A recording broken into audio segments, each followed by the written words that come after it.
Inspirational Creatives, episode 181. Welcome to Inspirational Creatives. I'm your host, Rob Lawrence. Join me every Friday as I chat with successful artists, producers, and creative entrepreneurs who share powerful stories and strategies. They can help you to create the life that you want. Listen each week as these inspirational creatives show you how to take your creativity to the next level. You'll learn how to create a sustainable business that inspires others and gives you the financial freedom and lifestyle that you want. Thanks for listening. Make sure you sign up at inspirationalcreatives.com to get free exclusive bonus material. And now, on with the show. Rob here, and welcome to another episode of Inspirational Creatives. I was introduced to my guest today by a mutual friend and listener, Ollie Brown. My guest is someone who enjoys nature as well as landscape photography and is also a leadership and management coach based here in the UK who specialises in mindfulness. With a rich and diverse background that includes having worked with charities and multinational companies across the globe, I believe he has a fascinating story to tell. So it gives me great pleasure to introduce to you today, Shakya Kumara. Shakya, welcome. Hi, Rob. Well, thanks for having me on, and what a fantastic introduction. You're very welcome. So, Shakya, let's begin here. What does living a more mindful life mean to you? Well, that's a huge question. I could speak for weeks about that. I guess it's a life that's being more aware and more present. So less stressed, less distracted, less prone to being overwhelmed. I think it's best if I try and answer that with a bit of a story. Just that the way I came to it in the first place was that I'd actually been ill for a couple of years with ME. And it's a funny kind of illness. There's a sort of a very definite biological component, but also a stress component as well. And as soon as I started practicing mindfulness, what I found was that if I practiced some mindfulness in the morning, I would have some energy through the day. Whereas if I didn't, I didn't. So it was very definitely a way into feeling more healthy and energized. And what I found now is that even though I don't have that illness to deal with, it's still the case that I'm so much more alive and energized and positive if I practice some mindfulness. Yeah, that's amazing. So tell me a little bit more about that illness. You mentioned there were a couple of components to it. Yeah, that's right. I'd been, for those of your listeners old enough to remember, I was a whiz kid in the 80s. So at the age of, 11 or 12, I started programming computers. I had a job at the age of 15 at the Southwest University's Regional Computer Centre. I'd launched a program that got into W.H. Smith's on the shelves at the age of, I think, 16 or 17. I'd got a degree from Cambridge by the age of 20 in maths and computing. Wow. And headed off to do my dream job, doing research for Hewlett-Packard in computer science. And I think the whole of the rest of me just needed to catch up with this big brain connected into a computer that had become my life.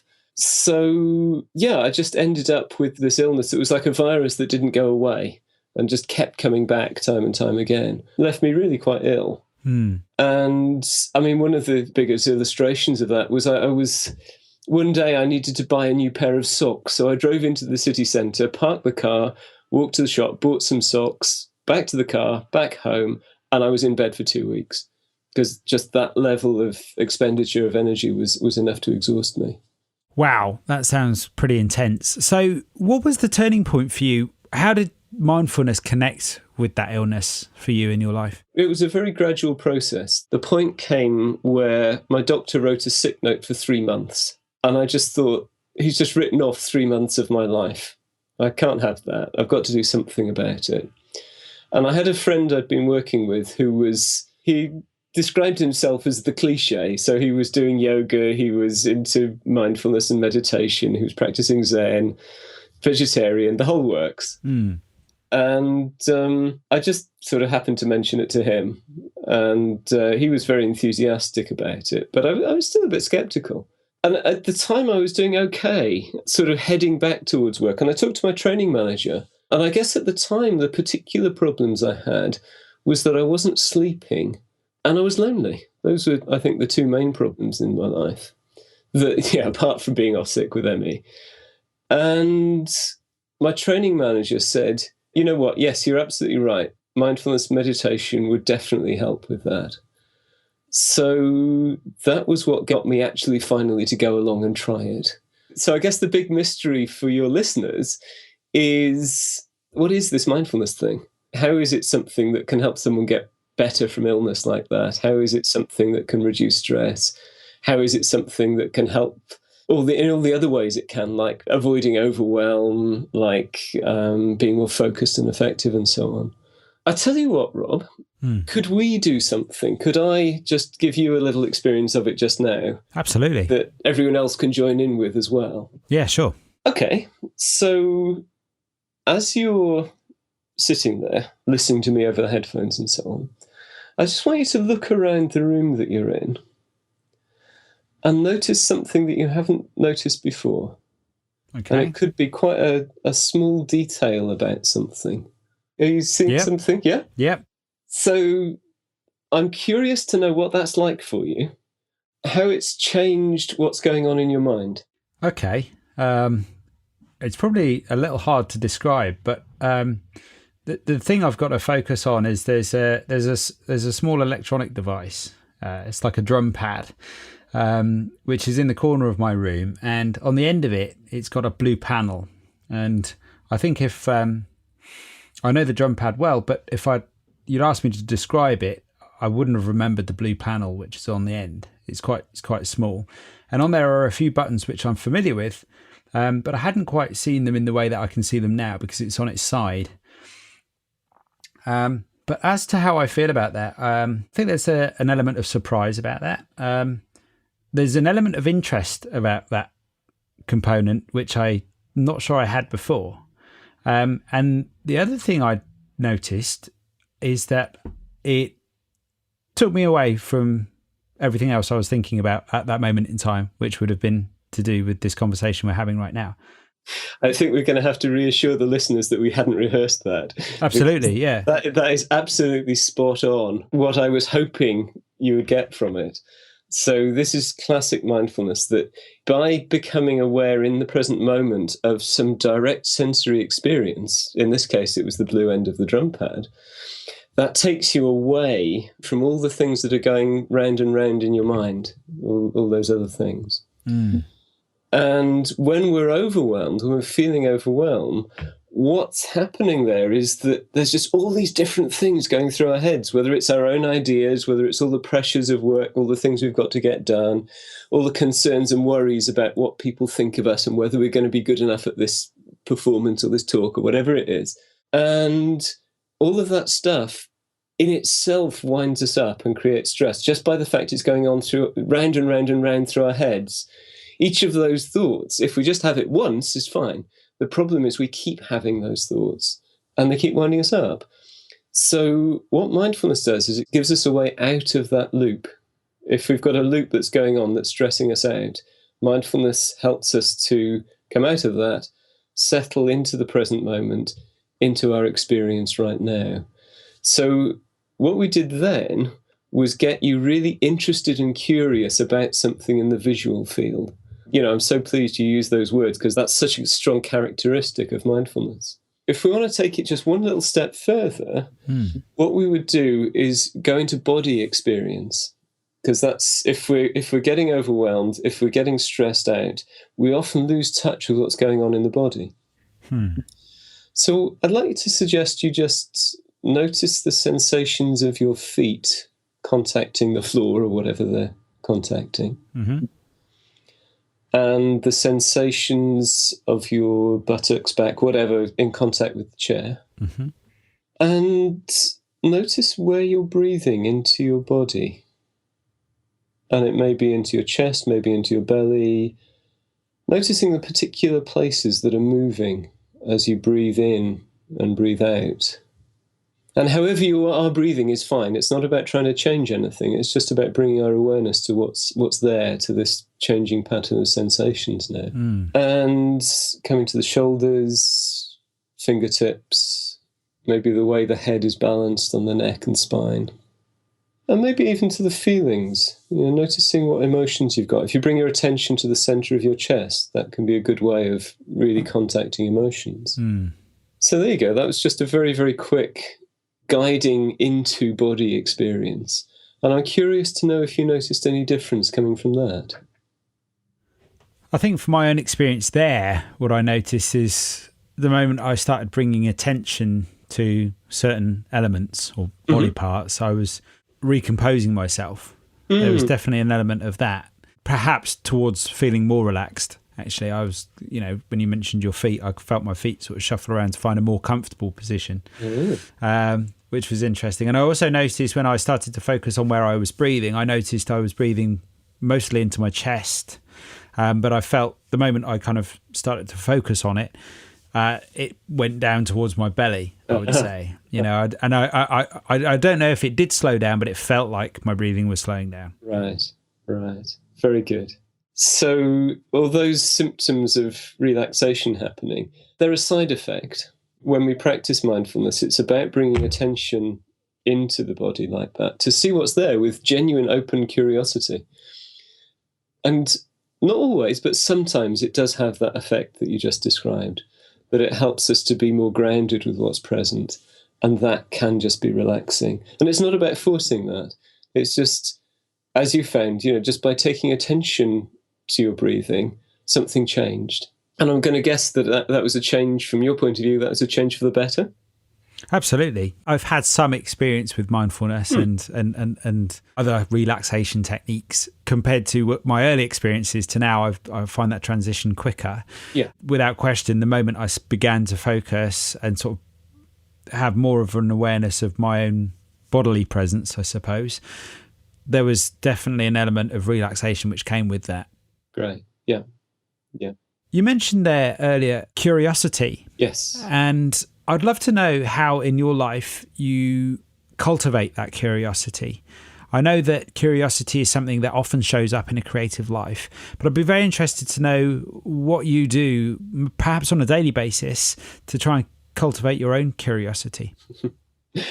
Well, what I do on a daily basis, I meditate for 40 minutes a day every morning, or slightly more, because it's so enjoyable. I find it hard to tear myself away, but one has to go to work. I do want to emphasize, actually, that one doesn't start with a 40-minute-a-day meditation practice, by and large. And certainly my emphasis when I'm teaching brief mindfulness is to give people just enough that they start to feel a difference. And what happens in the practice of mindfulness, you're choosing a very, very simple object. I'm going to suggest, actually, something that people listening to this could do as an answer to that. So when it comes to curiosity, I guess there are lots of different things I do. As you know, photography is something I'm really into.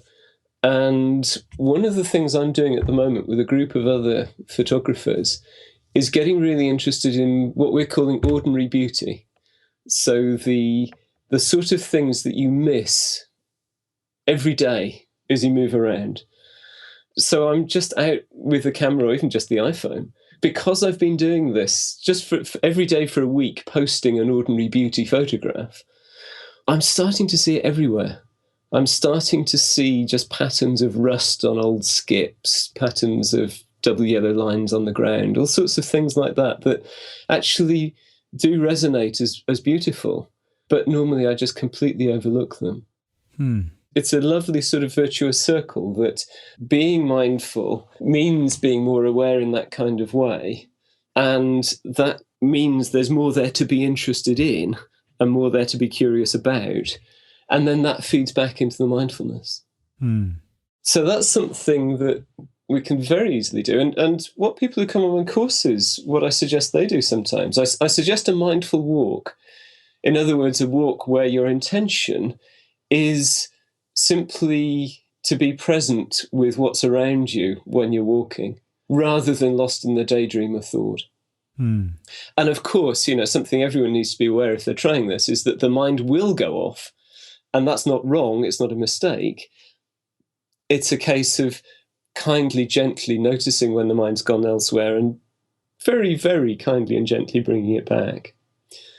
And something that can really help then is to have a focus.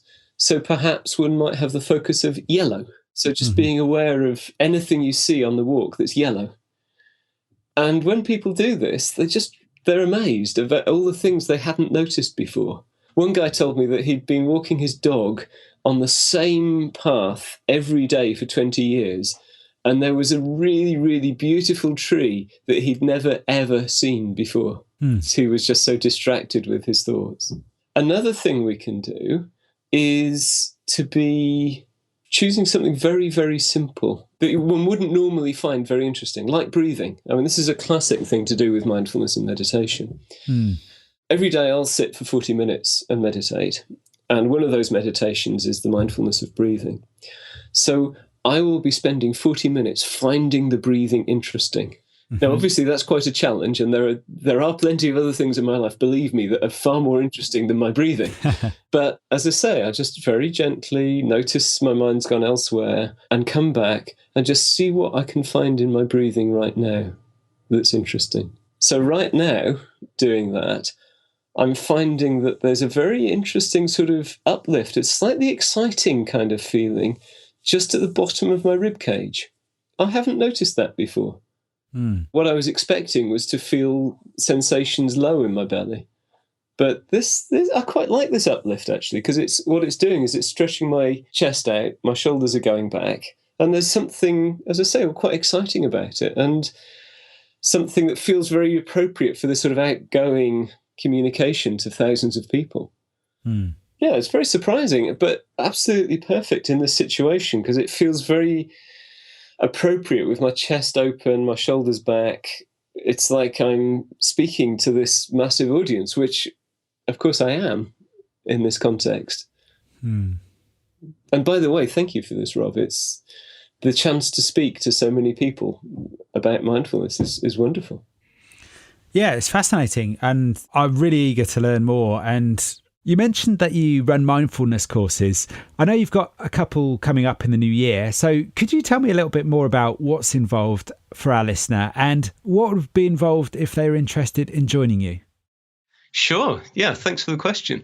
So these are a couple of little workshops online that they're called Brief Mindfulness Quick Start programs. So I'll tell you a little bit about why.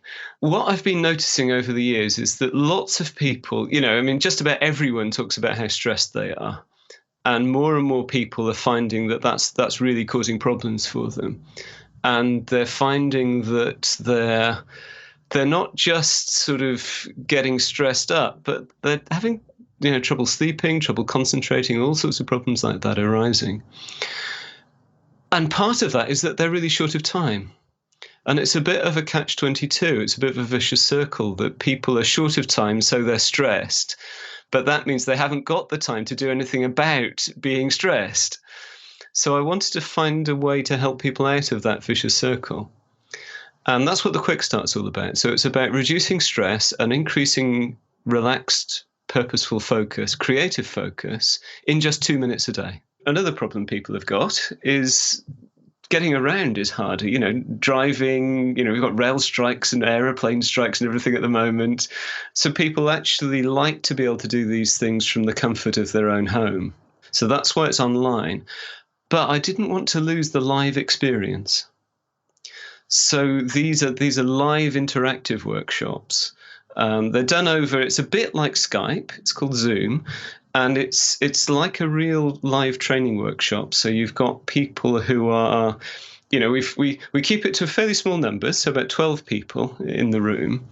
And it does feel like being in the room. We're all on screen together with our webcams and everything. We're all talking. We split up into small groups and into pairs to do the exercises and, and then come back together and discuss it. It's just like a live training workshop. And people really, they get mindfulness and they get an experience of being with the other people and learning from other people, not just learning from me. That's the kind of experience of it. By the end of that, what they've learned is a 30-second mindfulness practice that you can do pretty much any time. You don't have to close your eyes or change your posture or anything like that. It's not sort of weird and woo-woo.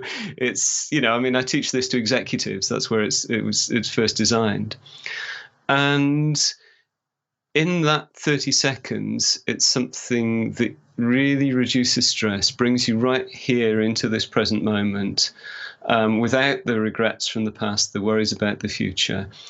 And it helps you to really get clear about what's important in an intuitive, immediate kind of way.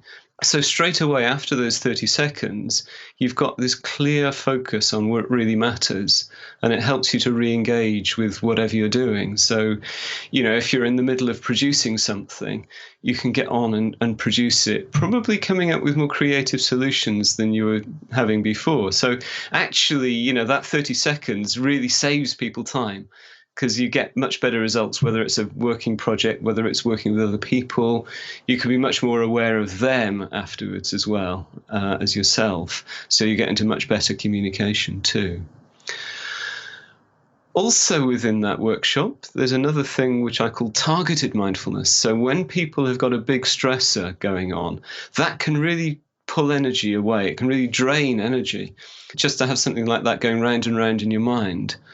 So this targeted mindfulness, you actually take the issue, you spend a few minutes doing a bit of writing, a bit of body awareness, asking yourself a question, and it's amazing, the results. I still don't quite believe the results myself. It's like people come away, they might come to that just feeling really stressed and worried and stuck with something. And then after just a few minutes, they're just confident. You can see they're much more upright, bright, talking about how ready they feel to tackle the problem and how the unnecessary stress has gone away. Still maybe a bit of excitement, sort of stress there, engagement with it. But just really ready to get on and deal with it. So those are the two main things people get from it. One of the other things I find is that people, after a workshop, and this is just a 2-hour workshop, after something like this, they've got new skills, they're full of enthusiasm, and then life comes and knocks it all out of them. So what I find is that it really helps for people to have a tiny little bit of a coach, like a sort of almost an angel on their shoulder in the weeks after this, just helping them to remember what they learned and to stay inspired by it and to put it into practice so it makes a difference for them. So what I do is every day for the 3 weeks after that program, I just send people a tiny little email, just a few paragraphs that reconnects them with what they've learned, helps them to put it into practice. And people, so often write back to me saying how much they appreciate these emails. And I mean, that feels good for me. I really like that connection with people. And I've noticed that if there's a breakthrough from this, which there sometimes is, sometimes people break through to a higher level of creativity or being able to be more effective with less effort. If there's a breakthrough, it's often preceded by some sort of tension and sort of maybe feeling even a little bit stuck. So if people can talk to me about that, just an email back and forth, that can make all the difference between giving up and actually having the breakthrough. How could somebody engage with you in terms of, if they were really interested in joining you on this program, where can they find out more? Okay, so go straight to the website, briefmindfulness.com/courses/quick start. And obviously we can send them out details about that by email. There's a couple of things for them to know. The workshops are on the 23rd, Monday 23rd of January in the evening, 7 p.m. And there's one in the daytime, Friday the 27th at 10 in the morning, UK time, this all is. Now, they're priced for corporates. So if you look at the website, don't be put off by the prices, because for your listeners, Rob, there's a special discount. If you put in the code CREATIVES, all in capital letters, then you get a 40% discount on that.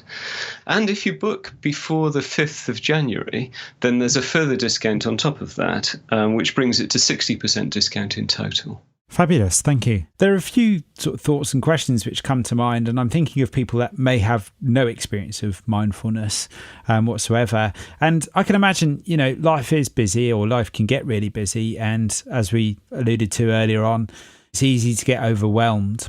When you first started meditating, you mentioned that you practice mindfulness a good 40 minutes every morning. Is that the first thing you do? That's one of the questions I wanted to ask. And the other question was, how did you get into that? Where did you start with that practice, and how did it evolve? Because sometimes just finding just a few minutes a day can be hard enough. So I'll be interested to learn more about your journey and how that all began with you, and how you got into the habit of doing it. Okay. For me, it was very easy. I was off sick. I needed to get better. There was a clear difference it made every single day if I did it. So it was very easy to just every day, start the day with, probably I started with 20 minutes of meditation. That was 25 years ago. The pace of the world speeded up so much since then. In a way, what I'm doing with my life is helping to make sure people don't end up in the situation I was in with such a desperate need for it by doing something beforehand. So while still in the midst of a very busy life, what I recommend to people is, first of all, yes, the first thing in the morning is a great time, but it doesn't suit everyone. So it's a case of experimenting and finding the time that works for you. I also suggest to start small, start with what's realistic. In terms of meditation or mindfulness, if you can only do it for a minute, that's still a lot different to not doing it at all. If you only do it for one breath, that's still very different to not doing it at all.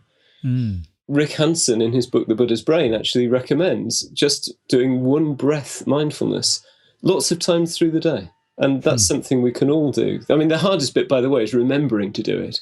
But if we remember, actually just paying attention to one breath in, one breath out, many times a day is surely feasible for, I would say, everybody. I take it a little bit further than that with the way that I introduce brief mindfulness myself.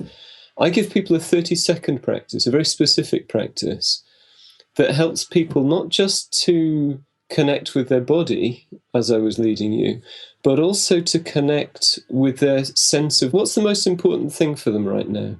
What's the most connected with their purpose right now. And with a little bit of practice, most people find that they can do that. Within the 30 seconds, they can actually connect in with that. And that, to my mind, is the best way of actually saving time, because it helps you to be more focused on what matters most and what's going to make the most difference.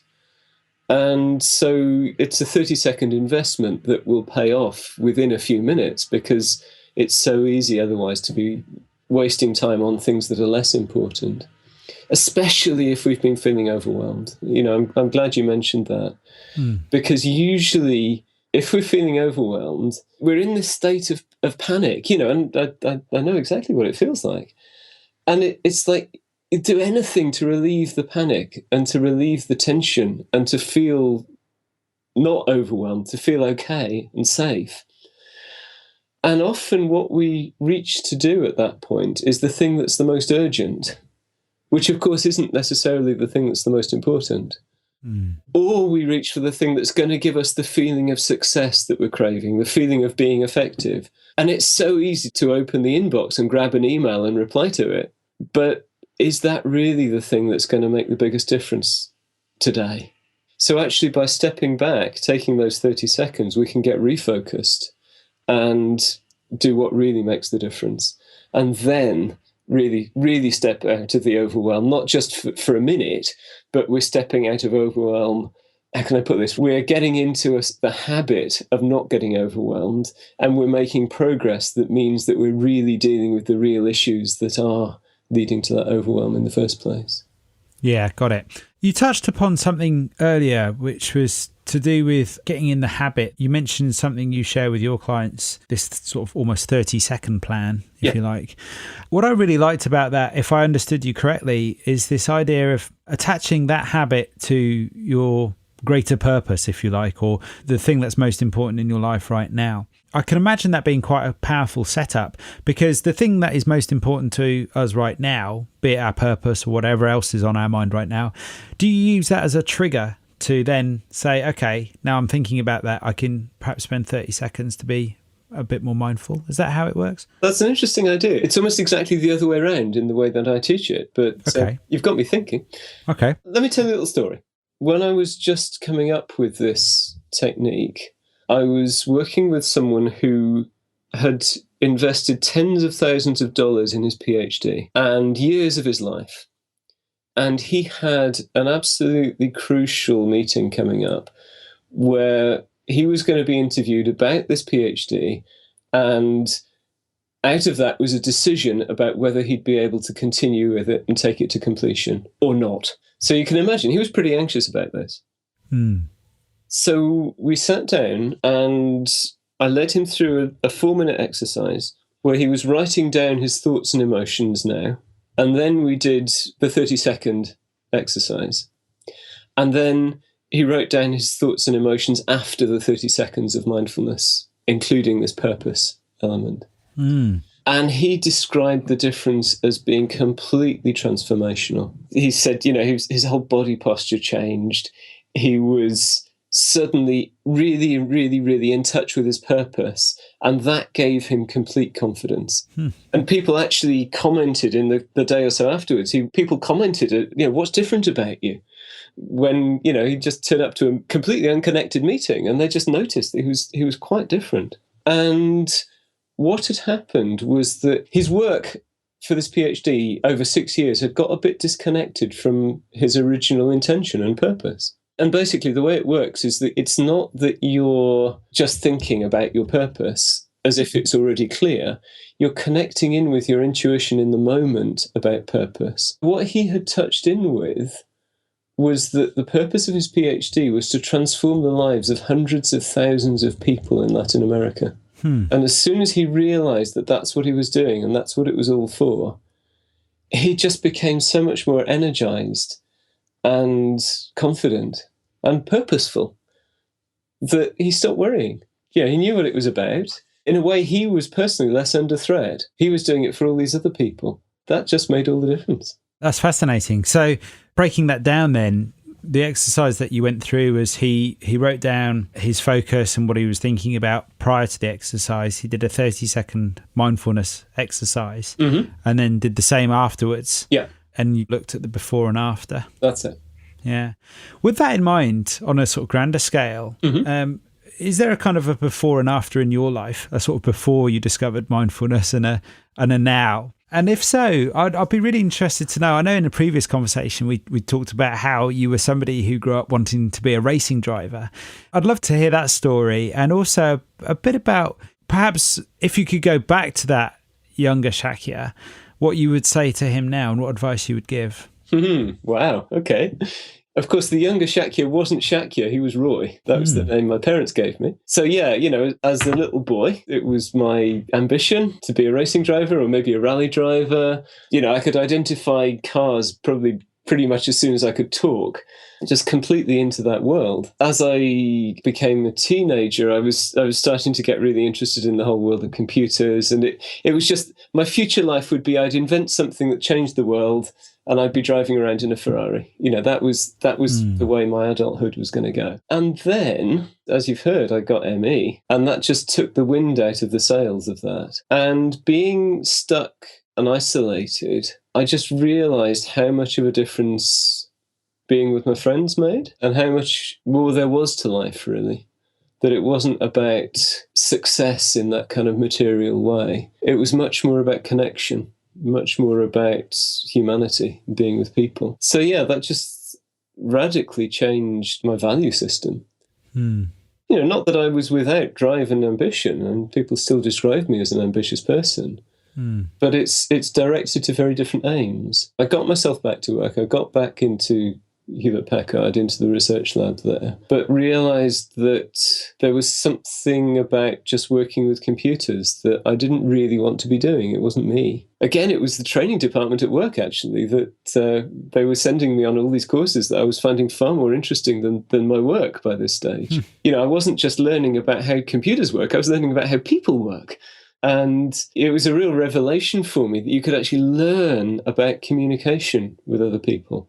And I guess I've always, right from being a young boy, I've always been excited and enthused by learning and transformation and development. And this just took me into a realm where it was transformation and development that really mattered, that really matters and really makes a difference. If I can be of help to people and help them avoid overwhelm, help them avoid getting stressed out, help them avoid getting depressed and being off work like I was, and live a more meaningful and fulfilled life, how satisfying is that for me? And how connecting is that for me with other people? That's fascinating, yeah. I mean, can you see connections between your career in technology and the person you are now? It certainly helps in the 21st century to be confident around technology. There's no doubt about that. Well, obviously, there's an analytical skill that was applied with computers and so on. And I guess both then and now, there's a sense of finding ways forward and having a real strength in terms of, I know where I want to get to, I've got a clear vision, and I'm resourceful in terms of finding ways to make that happen. It's not just that the world is changing, but the world is changing faster and faster. So we all need to be more adaptable, and we all need to have this a general sense of direction and knowing where we're trying to get to, what we're trying to offer the world, what we're trying to give to others in our work, however creative or mundane it is. We're here to make a difference. And if we've got a general sense of what the difference is we're trying to make, and we need to be flexible about how we make that difference as the world changes. Yeah, I like that, having to be flexible. And I guess mindfulness gives you a nice foundation to be flexible. It's all about being with whatever's happening now rather than stuck in an idea of what's happening. So that when the world changes, it's easier, I'm not saying it's easy, but it's easier to let go of the structures that have been guiding us before for the old way of doing things, and to think, what's actually needed right now to move things forward? That's really, really fascinating. It sounds like you've gone through quite a radical shift in your own journey. How easy was it for you to connect with other like-minded people during that transition or since that transformation for you? Well, one tends to make connections with people who one resonates with. Generally, along the journey, that's been the case. I think I was very lucky that in working in a research lab, I was already working with people who were excited about new ideas and new possibilities. So when I left Hewlett-Packard, with really not much plan, just a sense of direction and some very sort of general intentions. A few people, of course, were sort of, don't be so ridiculous, how could you throw it all away? But the majority of people were very sort of, wow, encouraging. And I mean, one person put it, I wish I had the courage to do what I really want to do. So I've always felt that sense of support there. I mean, something we haven't mentioned at all is the fact that I've got a Buddhist practice as well as a mindfulness practice. And that for me has been incredibly helpful in that there's a whole bunch of other people who are also radically changing their lives. So that when it gets uncomfortable, and radical change is uncomfortable, there's just no two ways about that. When that happens, there are other people around who are saying, don't worry, you're on course, that's the way this goes. Or occasionally, you might be going a bit off track there. Have you thought about this sort of thing?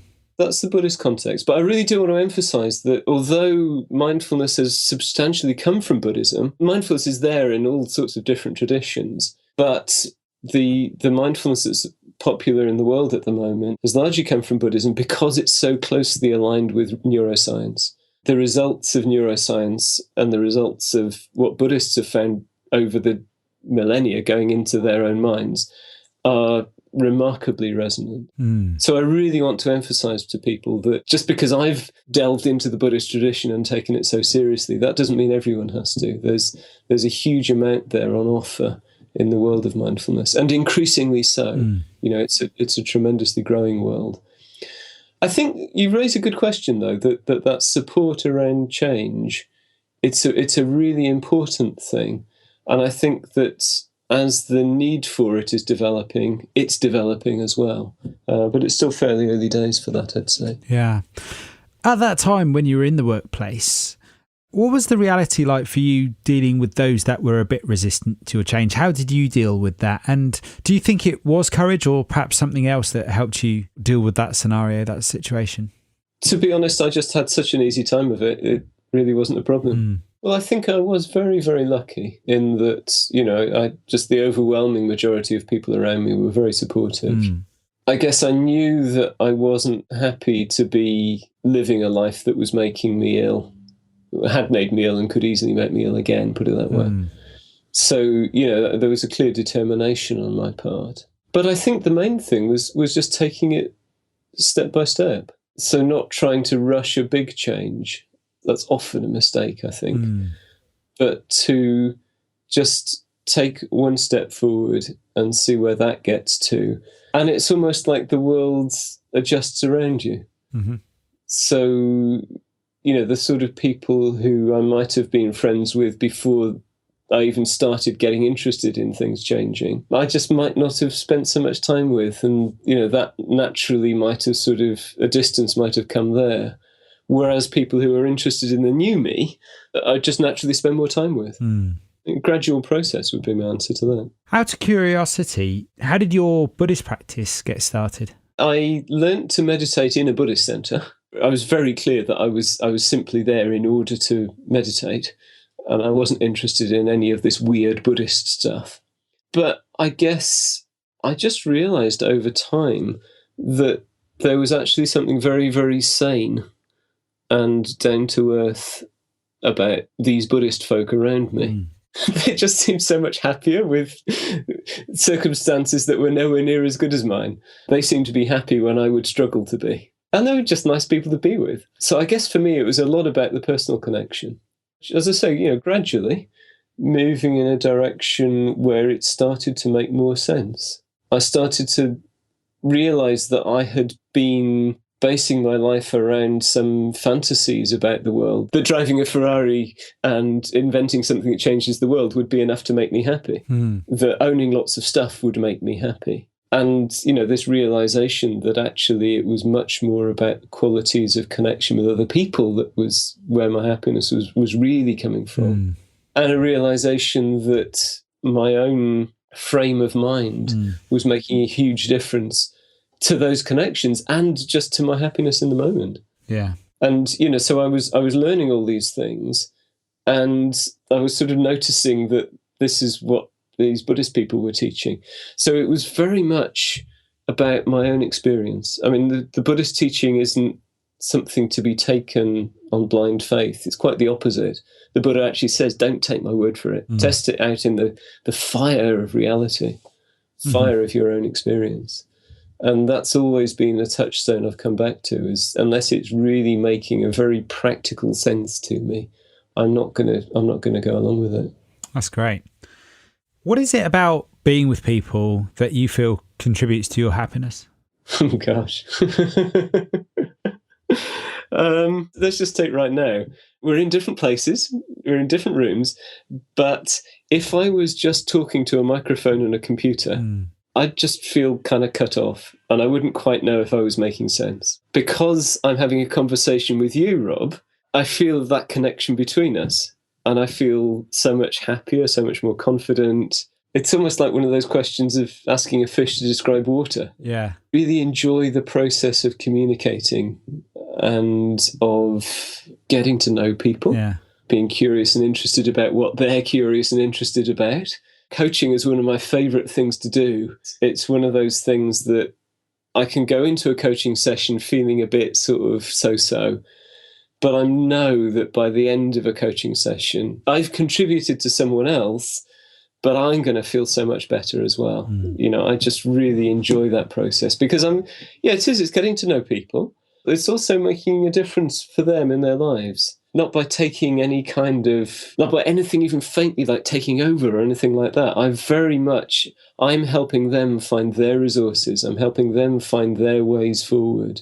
I'm helping them clarify their aspirations. And there's something about letting go of my own little world and being part of a bigger world with other people that, I just find incredibly, deeply satisfying.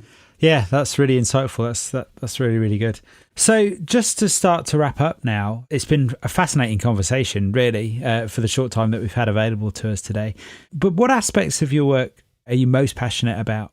I've talked about coaching. I absolutely love coaching people. Sitting down with someone, whether it's over Skype, whether it's over the phone, or whether it's face-to-face, just sitting down with someone and having a conversation, which sometimes it's life-changing. Sometimes it just helps people deal with a difficult problem. Either way, I'm just very happy with that. The other aspect of my work that I absolutely love doing is, again, no surprises, introducing people to mindfulness. Either people who've never experienced it before, but who are feeling stressed or feeling overwhelmed, or kind of, there's just too many things going on and they want to clear their head a bit and find a way of settling down and focusing on what's important. So there's people who've never done it before. There's people who've tried mindfulness in a more conventional way, because there's lots of mindfulness teachers out there. But a lot of people come to me and try my course and they say, oh, that's fantastic. Now I get it. Now I'm actually doing something with it. I'm putting it into practice. It's becoming part of my life. And I just find that really satisfying. Also, working with leaders, working with people who make a big difference to others, that makes a big difference to me. So whether it's a new leader leading a small team or someone leading a multinational, there's something very satisfying about knowing that the work I'm doing isn't just helping them with their own lives, but I know from all the evidence that's out there that that's making a difference in the lives of the people they manage. All those aspirations from boyhood about being an inventor, I'm still an inventor, I'm still coming up with new models. So there's the brief mindfulness thing I've been describing. There's also a thing called mindful mode leadership, which is how to lead people in a way that stimulates this kind of mindfulness in other people, so that you end up with whole teams of people who are getting that bit more interested in what's going on right now, that bit more flexible, that bit more capable of handling change without getting stressed. And I'm finding that really exciting. Fantastic. So what's inspired you most recently? What's inspired me most recently?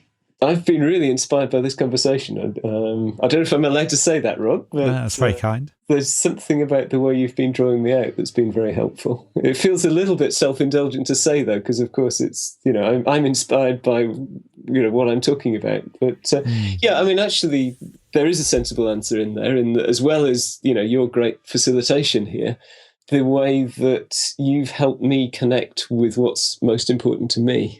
So that's sort of being reconnected with my inspiration. I think another thing that's really inspired me recently is learning new angles on mindfulness. Mindfulness is a funny thing because it's about coming back to the same sort of principles time after time after time. Just finding new angles can really make it much fresher. No, I really like that.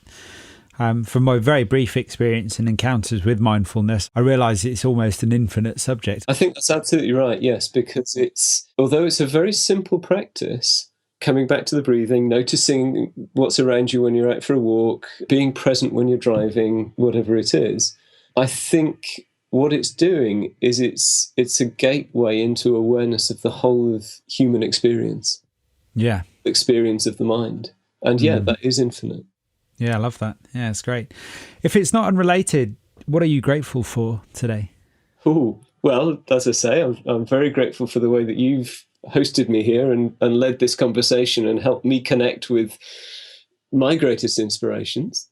I'm grateful to the people who've helped me think about things in new ways. I'm grateful to all the people who've discovered mindfulness over the millennia and made it available in a very, very digestible form in the Western world today. I'm grateful to all the people who've invented cameras and technology that makes photography possible and, makes this conversation possible. All of the technology of the internet and everything else that makes it possible to live in such an interconnected world with so many other people who are so fascinating. Absolutely. Yeah, I share that gratitude with you. And I'll be interested to know, just before we wrap up, who are some of the people that you feel have made mindfulness easier to digest? One of my favourites that people might not have heard of is a guy called Russ Harris, who's written a book called The Happiness Trap that's very accessible. He's got some good interviews on YouTube as well. Jon Kabat-Zinn is the sort of founding father of modern mindfulness. So he's really brought it into the public eye. There's a whole bunch of people who came before in the 20th century, up into the 60s and so on. So my own tradition was started by someone called Sangharakshita, who was in the Navy during the war and found himself in Ceylon in India and literally brought Buddhism back to the West. There's many, many figures there we can talk about. That's great. And where can folks find out more about you and your work today, Shakya?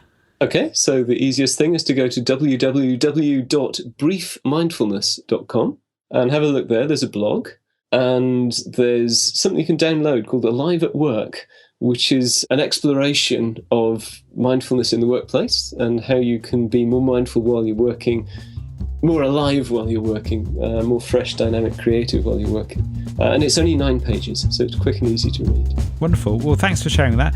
And thank you for your time today. Thank you, Rob. It's been really great. I've really enjoyed this. Very much appreciate the chance to talk with you today. Thanks for listening. Nothing beats the stories and advice of an expert to help you raise your creative game. I would love to know what you thought about today's episode, so don't forget to subscribe in iTunes, where you can rate and review the show. If you like this episode, I invite you to share it on Facebook or Twitter with the one person you know who will benefit from the wisdom shared here today. You can find the show notes on inspirationalcreatives.com/podcast. If you have a burning question or a great idea for a guest, head on over to inspirationalcreatives.com/contact, where you can connect with me there. Remember, you can join Shakya in the new year for some mindfulness training on and offline. Just head on over to briefmindfulness.com/courses/quick start. Don't forget to use the discount code CREATIVES to get your 60% discount.